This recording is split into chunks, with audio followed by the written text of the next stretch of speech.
ዓለምን የሚያውካት አሁን ችኮላ ነው።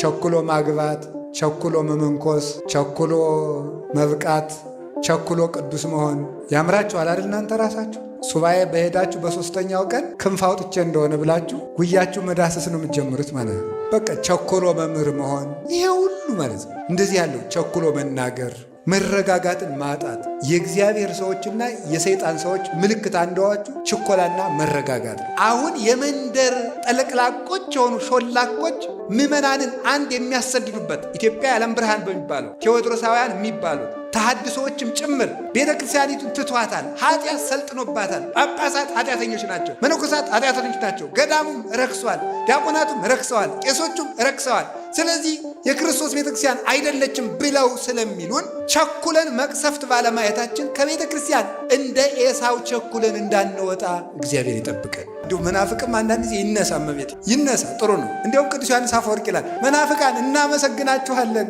ለእናንተ መልስ ለመስጠት የረሳናቸውን መጻሕፍት ሁሉ እንድንመረምር አድርጋችሁናል። ጠቀማችሁን፣ እሰይ ኑ ይላችኋል። ኑ እንመልስላችኋለን።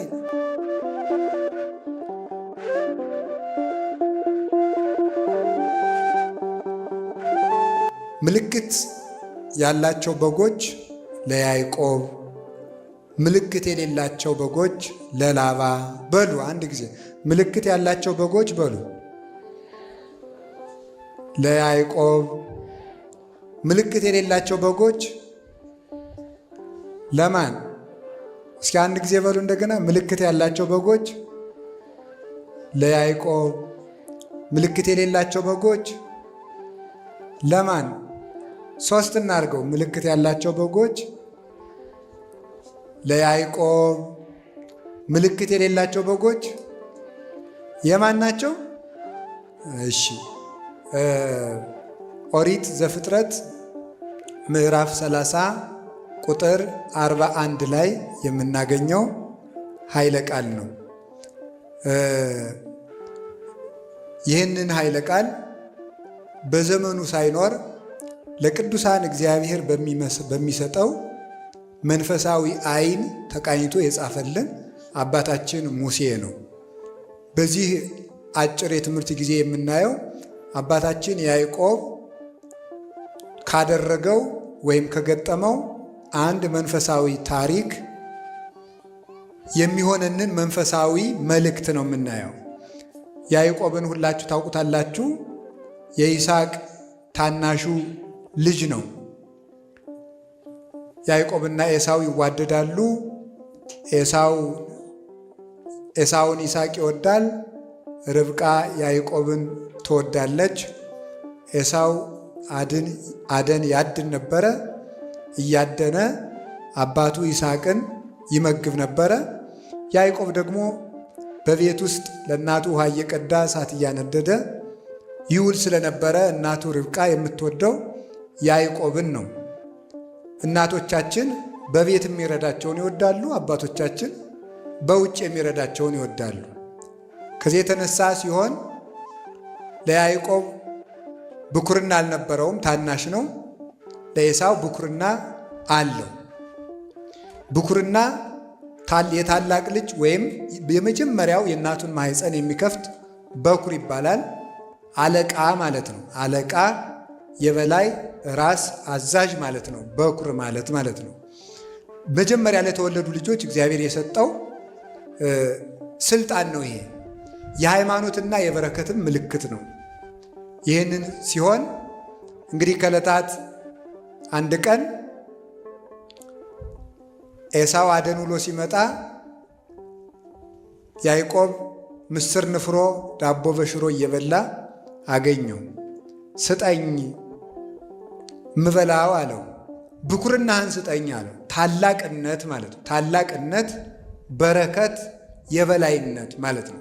የእግዚአብሔር ሰው የመሆን ምስጢር ማለት ነው። አይ ምን ብኩርና ትለኛለህ? በዚህ ብኩርናዬ ምን ተጠቅሜበታለሁ መሰለ? ውሰደው አለው። የእግዚአብሔርን ስም ጥራና በመሐላ ስጠኝ አለው። ምሎ አስረከበው።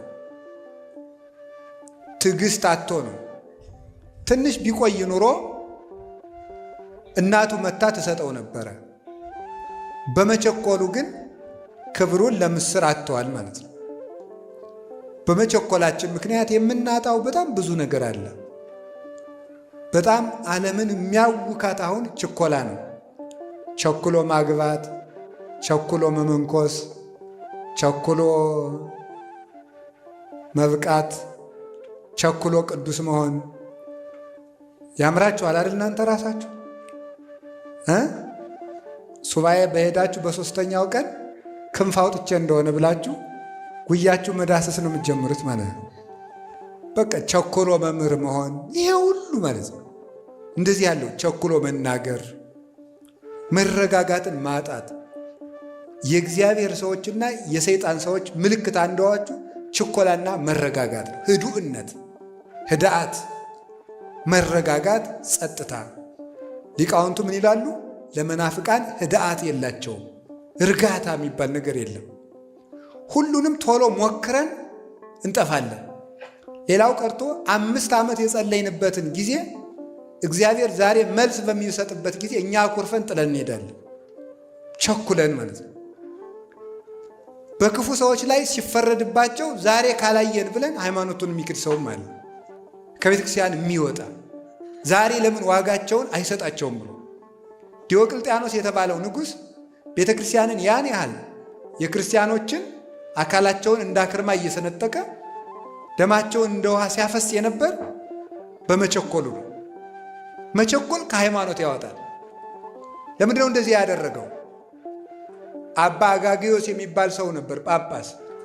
በዘመኑ የነበረው ዲዮቅልጥያኖስ ከፋርስ ንጉሥ ጋር ተዋግቶ የፋርሱን ንጉሥ ልጅ ማርኮ አምጥቶ ለጳጳሱ ለአባ አጋግዮስ ጠብቅልኝ ብሎ ሰጠው።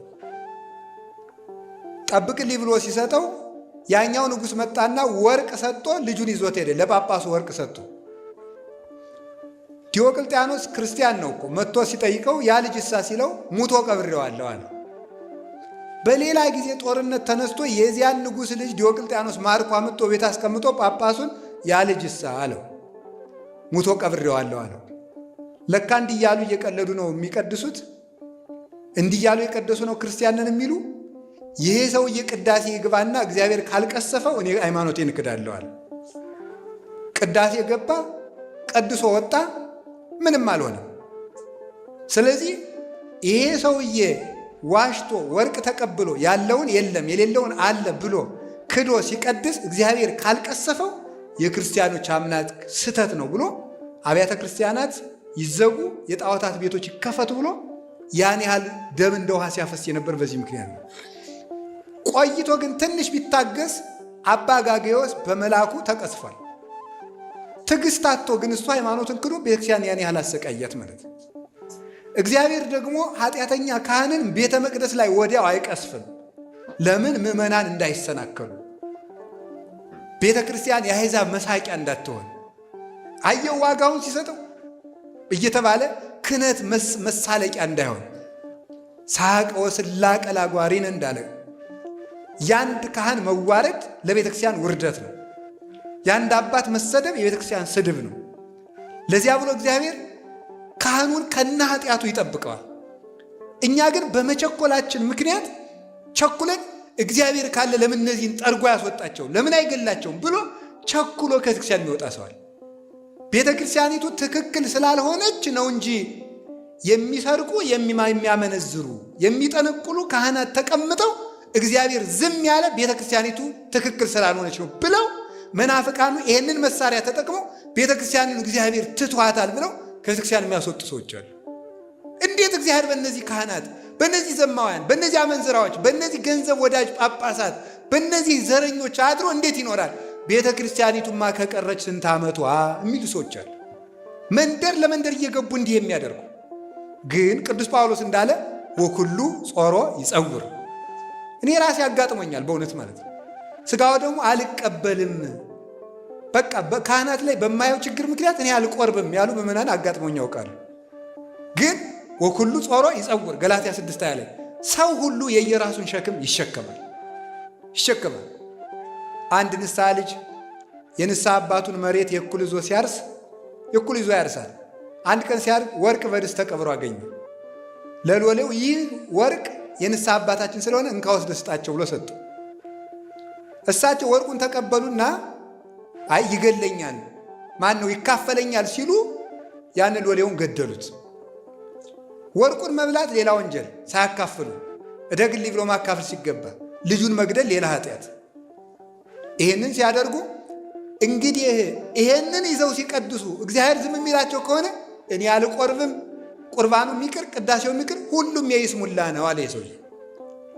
በጣም ንጹሕ ምዕመን ስለሆነ እግዚአብሔር በዚህ ምክንያት ከቤተክርስቲያን ወጥቶ እንዲቀር ስላልፈለገ አንድ ቀን በራእይ ተገልጦ መልአኩ ምን አለው?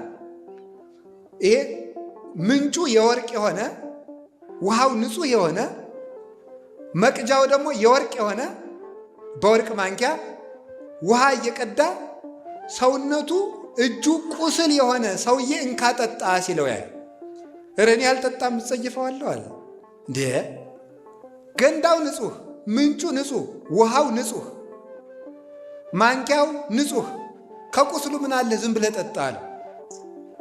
ከዚያ በኋላ ነቅቶ ምን እንዳለ ታውቃላችሁ? አሃ ምንጩ ንጹሕ ቤተ ክርስቲያን ናት። ውሃው ንጹሕ ኢየሱስ ክርስቶስ ነው። ማንኪያው ንጹሕ የተባለ የሐዋርያት ክህነት፣ ቄስ ቢረክስ ክህነት አይረክስም። ቁስል የተባለ የካህኑ ኃጢአት ነው። እኔ ምን አገባኝ ብሎ ሥጋው ደሙ ተቀብሎ ለካ ቅዱስ ጳውሎስ ሰው የየራሱን ሸክም ይሸከማል ያለው ይህን ነው አለ። ሰው የየራሱን ሸክም ይሸከማልና ቄሱ የራሱን ይሸከማል ብሎ ከቤተ ክርስቲያኑ ጸንቶ ኖረ።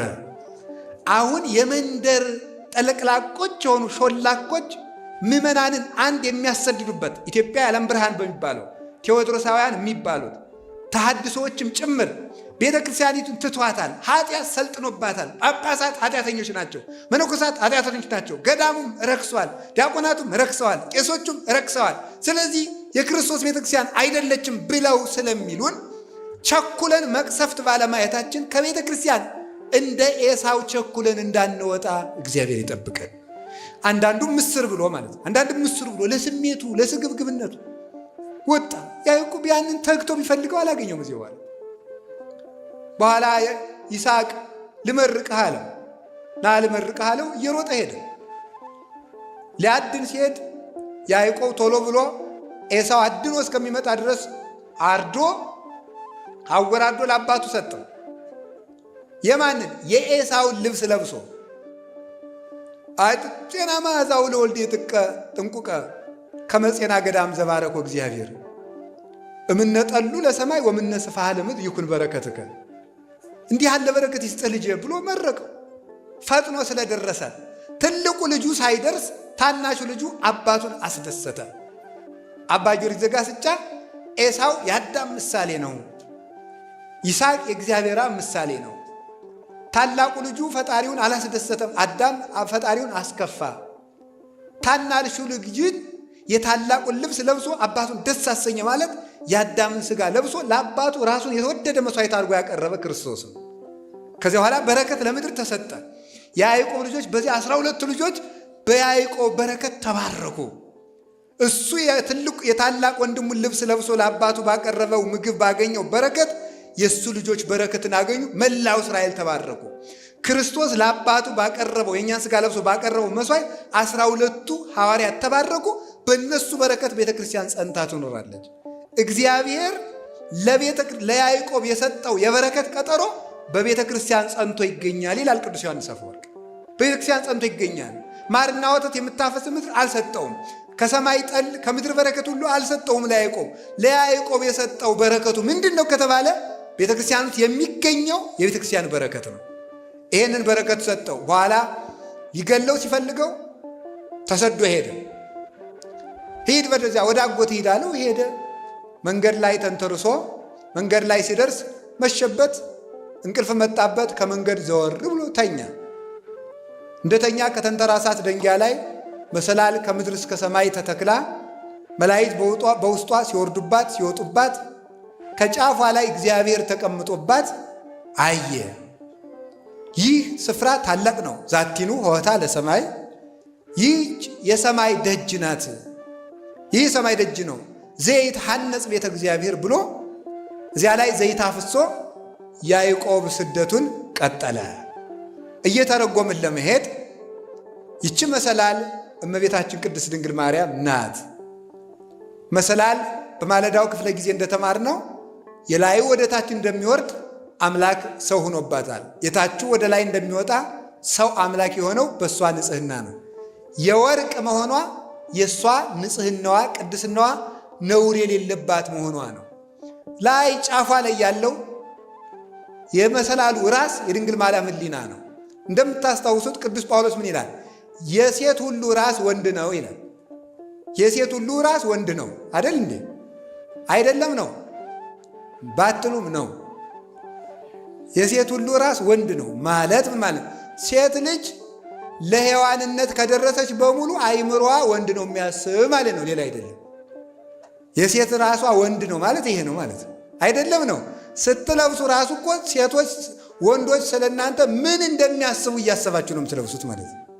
ስለዚህ የሴት ራሷ ማን ነው ተባለ? ወንድ ነው ነው ልብሱ። ሴቶች ጌጥ የሚያበዙት ለዚያ ነው። ምንም ነገር የለው። ምንም የታወቀ ነገር እኮ ነው። ስለዚህ የሴት ራሷ ማን ነው? ወንድ ነው። የድንግል ማርያም ራስ ግን እግዚአብሔር ነው ይላል ዮሐንስ ዘደማስቆ። የድንግል ማርያም ራስ ግን እግዚአብሔር ነው። እሱን ብቻ ነበር የምታስበው ማለት ነው ፈጽሞ። ለዚህ ነው እንዘ የአምር ብእሴ ያለችው። ወንድ ሳላውቅ እንዴት ይደረግልኛል ብላ የተናገረችው ለዚህ ነው። ወንድ ሳላውቅ እስከ መጨረሻው የተዘጋ ማኅተመ ድንግልና እስከ መጨረሻው ድረስ እኔ እኮ ወንድ አላውቅም ያለችው በዚህ ነው ድንግልናዋ ጸንታ። እንዲያውም ምን ይላል? እኔ ወንድ አላውቅም ያለችው መናኝ እኮ ነኝ እያለችው ነው ይላል። በድንግልና የምኖር መናኝ ነኝ። እንዲያውም ቅዱስ አትናቴዎስ ሲተረጉም ምንድን ነው የሚለው? ድንግል ማርያም ቤተ መቅደስ በ12 ዓመቷ የገባቸው ይላል። ቤተ መቅደስ የመነኮሳት የበዓታቸው ምሳሌ ነው። ስለዚህ ምን አደረገች ማለት ነው?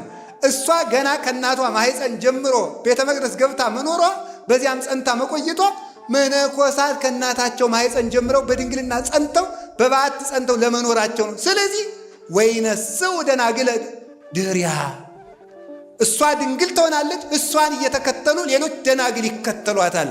የደናግል መመኪያቸው ያሰኛት ይሄ ነው። ፊት አውራሪ የሆነችው በዚህ ምክንያት ነው። ሰማይን የከፈተችው መሰላል እርሷው ናት።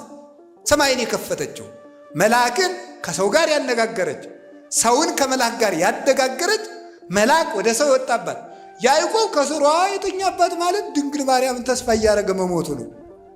ከስሯ የተኛው ማለት ነው። ለዚህ ነው እኛ ስዕል ስንስል የኢትዮጵያ ቤተክርስቲያን ስዕል ስትስል ዘከመ ተማኅፀንም ይባላል። እታች ላይ የሚተኛ ሰው እያይታችኋል። ከእመቤታችን ስዕል ስር እዚያ ላይ ይተኛል። እመቤታችን እያዩት የተኙ የሞቱ አባቶቻችን ናቸው። ሁሉም ተስፋቸውን ሳያገኙ ሞቱ ያለ ቅዱስ ጳውሎስ ለዚህ ነው። ሁሉም ተስፋቸውን ሳያገኙ ሞቱ። እሷን ተስፋ እያደረጉ ሞቱ፣ አረፉ። ሀላዩ ከጫፏ ላይ ያለውን ንጉሥ ተስፋ እያደረጉ ሕያው እግዚአብሔር መላእክትን ወደ ታች አወርዳ ሰውን መላክን ሰው አድርጋ አንድ ማኅበር ወይ ከውኑ አሃደ መርኤተ ለአሐዱ ኖላዊ፣ ለአንድ እረኛ ለክርስቶስ አንድ መንጋ ለመሆን የበቃ ነው በዚያች መሰላል ነው። ይህንን ይዞ ነው ቅዱስ ቄርሎስ መናፍቅም አንዳንድ ጊዜ ይነሳ፣ እመቤቴ ይነሳ፣ ጥሩ ነው። እንዲያውም ቅዱስ ዮሐንስ አፈወርቅ ይላል፣ መናፍቃን እናመሰግናችኋለን፣ ለእናንተ መልስ ለመስጠት የረሳናቸውን መጻሕፍት ሁሉ እንድንመረምር አድርጋችሁናል። ጠቀማችሁን፣ እሰይ ኑ ይላችኋል። ኑ እንመልስላችኋለን። ስለዚህ ምንድን እነዚህ እና ቅዱስ ቄርሎስ ለንስጥሮስ መልስ ለመስጠት በተሰበሰቡበት ጉባኤ ምን አለ? ንስጥሮስ ድንግል ማርያምን ተሳድቦ ለእሱ መልስ ሰጡት። ሲሰበሰቡ አስተጋብአተነ ቅድስት ድንግል፣ ተመልከቱ፣ እንተባቲ ንዋየ ድንግልና ዘአልቦ ሙስና፣ መለወጥ የሌለበት ድንግልና ያላት ምርጥ ቃይቱ ማርያም ሰበሰበችን ይላል። ምርጥ ቃ ይሏችኋል እኮ ውድ ነገር የሚቀመጥበት ነው። እግዚአብሔር ከተቀመጠባት ከድንግል ማርያም በቀር ምርጥ ቃ ማን አለ? ምርጥ ቃይቱ ማርያም አምላክን የያዘች ምርጥ ቃ፣ ውዲቱ ቃ እሷ ናት። በዓለም የማትለወጥ እሷን ነው። ስለዚህ ይህች እመቤታችን የጉባኤያችን እመቤት ናት። ለዚህ ነው ሰላም ለኪ እንዘ ንሰግድ ለኪ ማርያም ምን አስተበቋኪ ማኅበረነ ዮም ድንግል ባረኪ ምን ይላል? እዚህ ማኅበራችን ባርኪ። የማኅበር እመቤታችን ነው። የጉባኤ እናት እመቤታችን ነው። ከታች ያዕቆብ አለ፣ ከላይ መልአክ ይወርዳል። ሰውና መልአክ አንድ ላይ እንዲሰበሰብ በቤተልሔም እንዲሰበሰብ ያደረገቻቸው ሰማይ ማርያም ናት። እሷ ናት እመቤታችን። የያዕቆብን ውበት የወደደ ለርስቱ መረጥን ወሐረየነ ሎቱ ለርስቱ ስንወልድ ያዕቆብ ዘአፍቀረ የያዕቆብን ርስት የወደደ ለርስቱ መረጠን አለ። ወስኑስ ለያዕቆብ ይእቲ ሥጋ ለቅዱስ ያሬድ። የያዕቆብን ርስት የወደደ ለርስቱ መረጠን ሲል ቅዱስ ዳዊት ያቺ የያዕቆብ ሕይወት እኮ ክርስቶስ ከድንግል ማርያም የነስታት ሥጋ ናት አለ። እንዲህ አድርጎ እግዚአብሔር የመረጠን ለርስት የተመረጥንባት አበው ደግሞ። ስለዚህ ምን አሉ አባቶቻችን ደግሞ ሌላ ይተረጉሙታል። አይ መሰላል ሁለት ነው ያለው፣ እንደዚህና እንደዚህ ያለ ሁለት የቆመ ነገር አለው። እነዚህ ሃይማኖትና ምግባር ናቸው። ሃይማኖትና ምግባር ናቸው። መሀል ላይ ያሉት እርከኖቹ እነ ትሕትና፣ እነ ንጽሕና፣ እነ ቅድስና፣ እነ የዋሃት ናቸው። በዚያ የሚወጡት መላእክት ደግሞ መምህራን ናቸው። ብሉይና ሐዲስ ናቸው ይላሉ ሁለቱ። እነዚህ ብሉይና ሐዲስን ቋሚ እንጨት ያረጉና እነ ትሕትናን እርከን ያረጉና እነ ፍቅርን እርከን ያረጉና እነ ንጽሕናን እርከን ያረጉና በእመቤታችን ምስጢር ከእግዚአብሔር የምስጢር ባሕር ይቀዱና እንደገና በእሷ መሰላልነት አውርደው ምስጢር የሚቀዱ ሊቃውንት እነዚህ ምን ይባላሉ? የሚወጡ የሚወርዱ መላእክት ይባላሉ። እንድንወጣና እንድንወርድ ያበቃችን ማናት? እመቤታችን። ተመልከቱ፣ ምቅዳ ዘምስጢር ያላት ቅዱስ ያሬድ ለዚህ ነው። የምስጢር መቅጃ አላት። ተመልከቱ፣ ውሃን በምን ይጠጡታል? በመቅጃ። ውሻ ከሆንክ ደግሞ ተጎንብሰ ትጠጣለህ። ሰው ከሆንክ ግን በመቅጃ ትጠጣለህ። ድንግል ተጎንብሰው የሚጠጡትን ለጦርነት እንዳትወስዳቸው እኮ ነው ያለው። ራስ የጠጣለሁ የሚለውን በእጁ ሳይሆን ተጎንብሶ የሚጠጣውን እንዳትወስደው ብሎታል ጌዴዎንን። የምስጢር መቅጃዋ እመቤታችን ናት። ቀድተን የጠጣንባት እግዚአብሔር በእኛ መጠን እንዲገለጥ ያደረገችው እርሷ ናት።